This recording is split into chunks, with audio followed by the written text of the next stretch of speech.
Match referee کے تنازع پر پاکستان سخت ترین موقف پر قائم، ذرائع کے مطابق مطالبہ تسلیم نہ کرنے پر پی سی بی نے آئی سی سی کو خط لکھ دیا۔ میچ ریفری کے خلاف ایکشن نہ لینے کا فیصلہ مسترد، پائی کرافٹ کی نگرانی میں میچ کھیلنے سے انکار کر دیا۔ پی سی بی نے امپائر کے خلاف آئی سی سی کی کارروائی کو بھی رسمی قرار دے دیا۔ کہا گیا کہ نہ تو پہلوؤں کا جائزہ لیا اور نہ ہی متعلقہ لوگوں سے رابطہ کیا۔ تحفظات دور کرنے اور رضامندی کے بعد پاکستان میچ کھیلنے کا فیصلہ کرے گا۔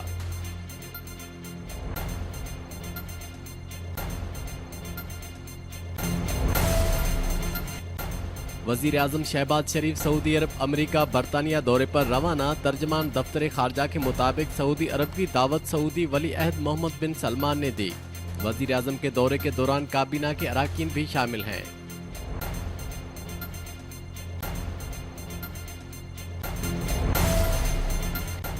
جی ایچ کیو حملہ کیس میں بانی پی ٹی آئی کا ٹرائل ویڈیو لنک کے ذریعے کیا جائے گا۔ 19 ستمبر کو انسداد دہشت گردی عدالت راولپنڈی میں سماعت ہوگی۔ پیشی کے متعلق وکلاء کو آگاہ کر دیا گیا۔ ویڈیو لنک کے ذریعے سماعت کا فیصلہ عدالت میں چیلنج کرنے کا اعلان۔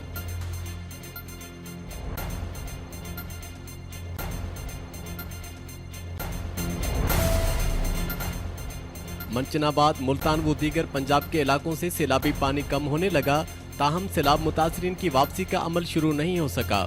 دریائے ستلج سے متاثرہ میلسی کے علاقوں کے زمینی رابطے تاحال منقطع، متاثرین واپسی کے منتظر۔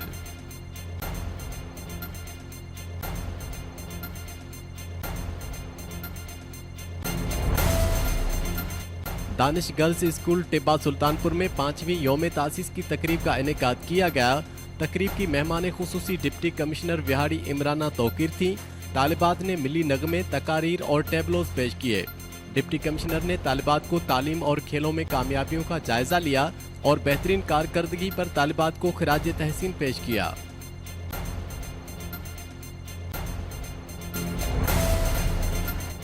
کبڈی فیڈریشن پنجاب کے جنرل سیکریٹری طاہر وحید جٹ کی اوکاڑا میں پریس کانفرنس۔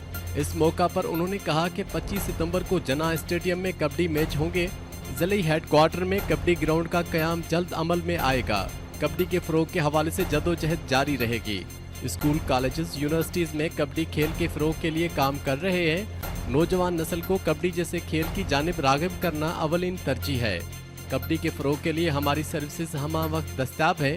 وہ دن دور نہیں جب کبڈی کے کھلاڑی دنیا میں پاکستان کا نام روشن کریں گے۔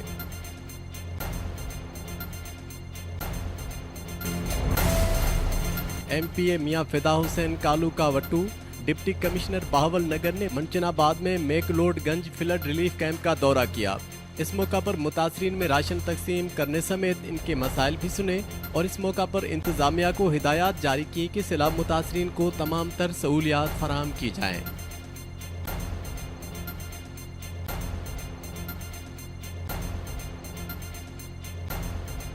کاش سے حقیقت تک کا سفر سنسنی نہیں، صرف خبر۔